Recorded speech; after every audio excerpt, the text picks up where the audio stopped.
Hello everyone, welcome back to my channel.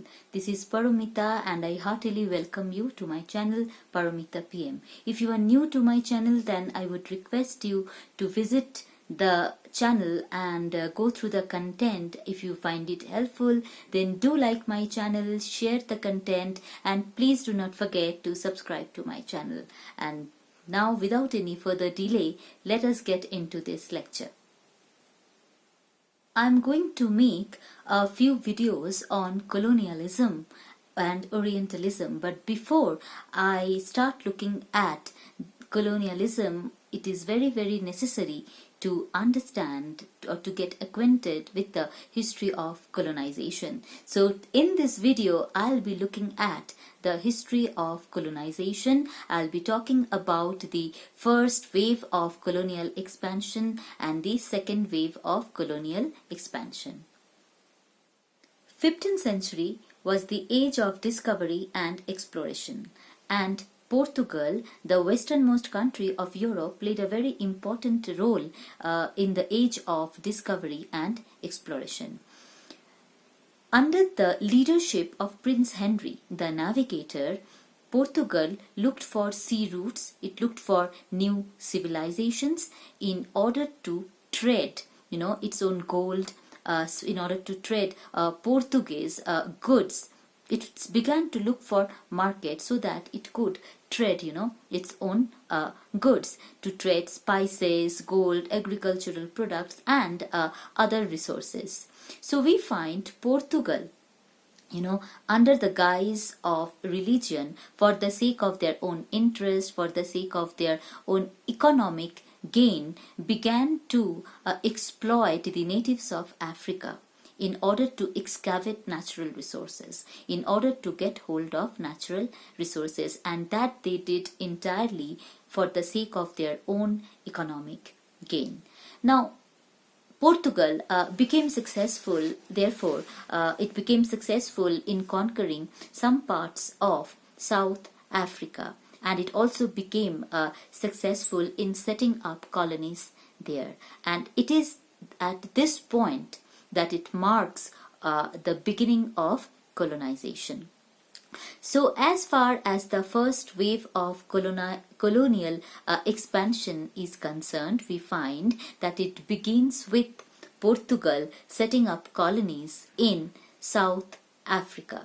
Now, having seen Portugal's success in setting up colonies, other European nations like Spain, England, Germany, France, they also began to embark on the same mission. For example, if I talk about Spain, we find that Spain, began to feel envious of Portugal, and therefore it began to send its missionaries to several parts of the country to set up colonies. Here I would like to point out that among those missionaries who were sent to different parts of the world to set up colonies, or to establish their colony, Christopher Columbus was one of those missionaries, and he was the first European to land on the shores of America. So therefore, we find Spain setting up colonies in Bahamas, in Caribbean. And so, like I already mentioned, so just as Spain, having seen the success of Portugal, began to send its own missionaries to set up colonies in different parts of the world, so did England, France, Dutch and Germany. They also, began to send their missionaries. So what were they actually looking for? These colonizers, what were they actually looking for? They were looking for land. They were looking for territory. Because now if I try to define colonization, I would say that colonization implies expansion of one's territory, expansion of the territory of one's country beyond its border, and to set up colonies, or to colonize or dominate or subjugate a weaker country. And herein comes the concept of imperialism. Now there is a thin line between imperialism and colonialism. Imperialism is making use of military power, and therefore it is a theory. Imperialism is to give order, or let's say to give command, or to authorize, to create one's authority over someone. So therefore it is a theory, it's a policy. Now colonization or colonialism can never take place without imperialism. Therefore we can see how colonization and imperialism are directly connected to each other. As far as the colonizers are concerned, they could set up colonies, or they could subjugate, dominate, or let's say dominate a weaker country through the use of military power. Therefore, colonialism is a practice and imperialism is a theory. So colonization is possible, okay, only if it practices, only if imperialism is practiced. So colonization is a practice, and imperialism is a policy or a theory using which, or employing which, the colonizers set up colonies. In the late 15th century, Portuguese ships began to transport slaves from Africa. Now why did they do that? They did that for making these slaves work on sugar plantations that they have set up in their colonies. Now these slaves were often bought from the warlords, the tribes as well, and sometimes this slavery was enforced upon them. So again, just as we saw that Spain, having seen the success of Portugal, began to send missionaries, so here again we find even Spain began to transport slaves from Caribbean in order to make them work on sugar plantations. And this was also emulated, or let's say not emulated exactly, this was also followed by other European countries like England, Spain, France, and so on and so forth.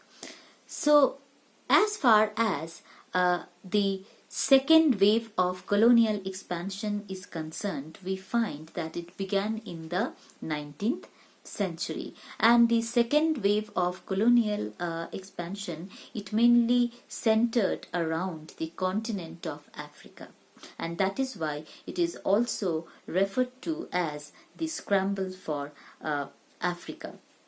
So what happened during this time, during the second wave of colonial expansion, is that England, France, Portugal and Spain, they began to divide up the continent of Africa. And why did they do that? For acquiring land. And they began to, therefore, they began to claim, huge tracts of land for themselves. Now in this context, I would like to point out, why did these European nations, look for land? Okay, yes, of course they wanted to set up their colonies, but here it should be also taken into account that industrial revolution had already taken place. Okay, and they understood, the colonizers, the European nations who are the colonizers now, they began to look for more and more land. Not just to set up colonies, but they looked for land where they could, have their farms and sugar plantations. So they needed more and more tracts of land. And this also had a very, this also cast a very negative impact on environment, because we find that they began to destroy natural habitats for the sake of acquiring large swaths of land, for the sake of creating farms and plantations there. So This is all about the second wave of colonial expansion, and this is how colonialism started. Before I end this lecture, I would like to point out that it's not that colonization began in the 15th century, but we should note that colonialism was practiced even by the ancient empires. The Greeks, the Romans, even the Egyptians, they also practiced colonialism in the ancient time. And it should be noted that there are several factors that are responsible for motivating the European nations to embark on colonization. I shall look at those factors in detail, explaining them in detail in my next video. I hope you find this lecture helpful, because in this video I have tried to provide you with a brief introduction to the history of colonization as to how it started in the 15th century onwards, like during the age of discovery and exploration. So thank you for watching this video. I hope you find this lecture helpful. So if you like it and find it helpful in understanding the history of colonization, do like it, share it, and do not forget to subscribe to my channel. Until then, bye bye.